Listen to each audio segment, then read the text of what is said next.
Wow. Star Wars and Lucasfilm cannot catch a break.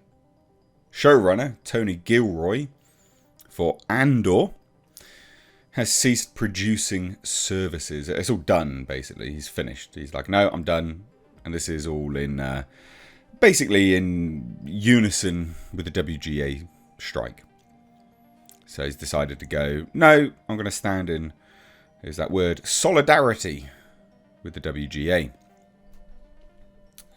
Which is interesting, actually.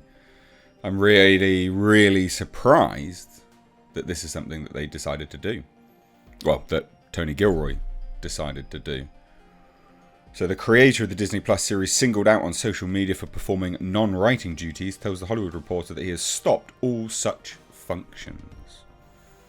So Tony Gilroy has told The Hollywood Reporter that he's no longer performing, and this is the important thing, any non-writing duties for Andor.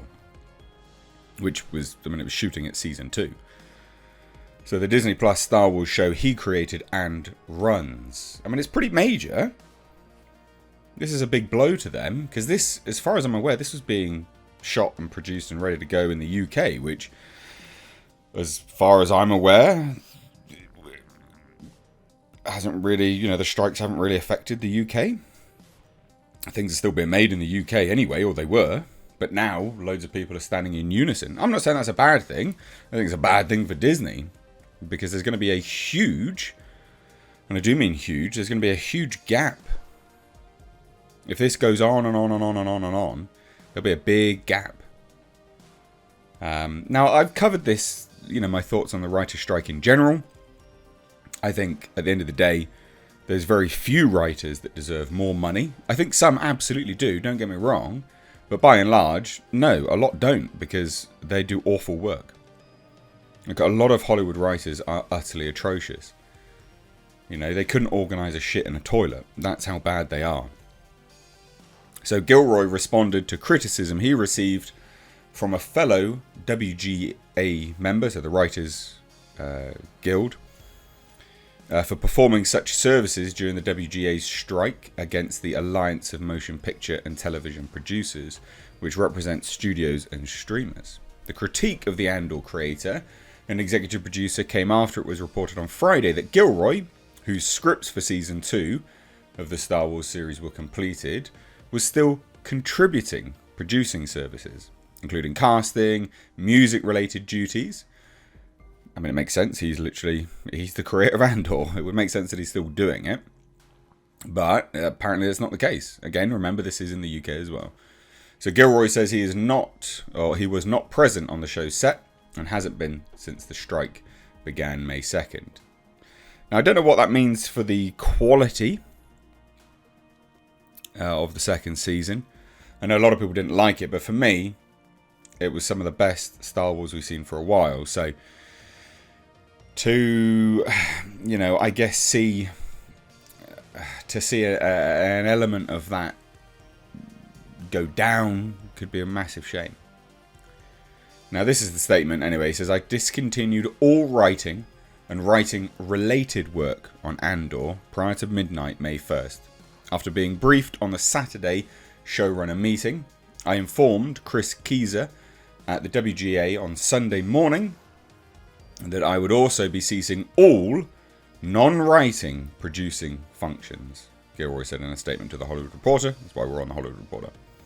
So when reached by phone late Tuesday, Keyser, the co-chair of the WGA's negotiating committee, confirmed his conversation with Gilroy, and Lucasfilm, which produces Andor, has declined to comment because they are up shit's creek. They don't have, they're just, this is really bad. It's not good.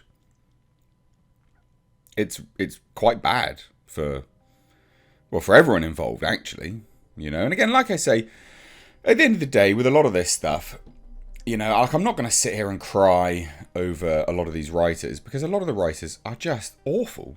A lot of the writers are terrible. They do terrible work. They have done for ages. And I'm not going to sit there and say that they deserve more money, because a lot just don't. A lot simply shouldn't be in the line of work as it is. They've lost these companies millions of dollars. which I always find quite an interesting conversation. You know, I mean, if I was a waiter, for instance, a server, a waiter, whatever you want to call it, and I was taking out food and kept dropping half of it on the floor,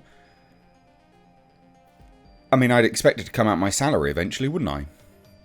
I wouldn't then sit there and cry that my salary's gone down or hasn't gone up when I keep dropping food on the floor. And that's the perfect analogy of what these writers do. They keep serving up shit on a platter and costing the studios money. Large, large sums of money. So writer Abdullah Saeed, whose credits include creating the Onyx collective comedy Deli Boys for Hulu, singled out Gilroy in a post on his Instagram account on May 8th. This is scabbing. There's no way a writer, producer can finish writing and begin solely producing. And if the scripts truly are finished, let's see them. If there's one word different in the finished product, kick Tony Gilroy out of the WGA.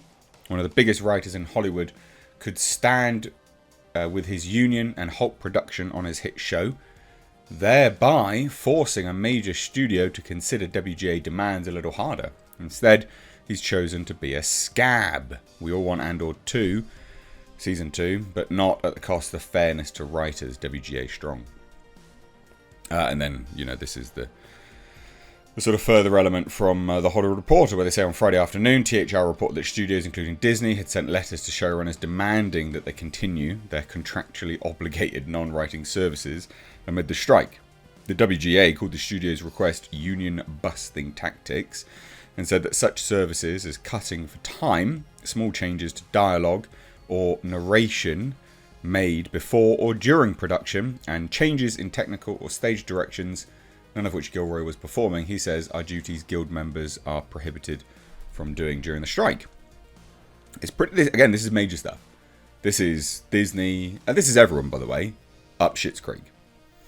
So the following day, during a WGA meeting with showrunners, many spoke out about the challenge that came with attempting to separate writing and producing. Sean Ryan, the night agent SWAT, for example, shared a story about his decision to step away from producing services during the WGA strike of 07-08 because it presented a never-ending series of ethical dilemmas that could never be resolved, before stating that it was cleaner to step away from producing. So look, at the end of the day, whether you think this is good or bad, I think this is a shame, because if, from a perspective of the show itself, if they're going to continue without him, which they may very well look to do, then that could see a decline in quality. And again, at the end of the day, I'm not going to lose tears or sleep over a lot of these writers not getting their money. The waiter analogy is perfect for this. A lot of them just simply don't deserve more money. A lot of them are utterly awful. They're in the wrong line of work. And that's what you'd say to a waiter who kept dropping food. You'd be like, just get a different job. You are literally in the wrong line of work because you're costing everyone money. You cannot do your job properly. And a lot of writers just can't.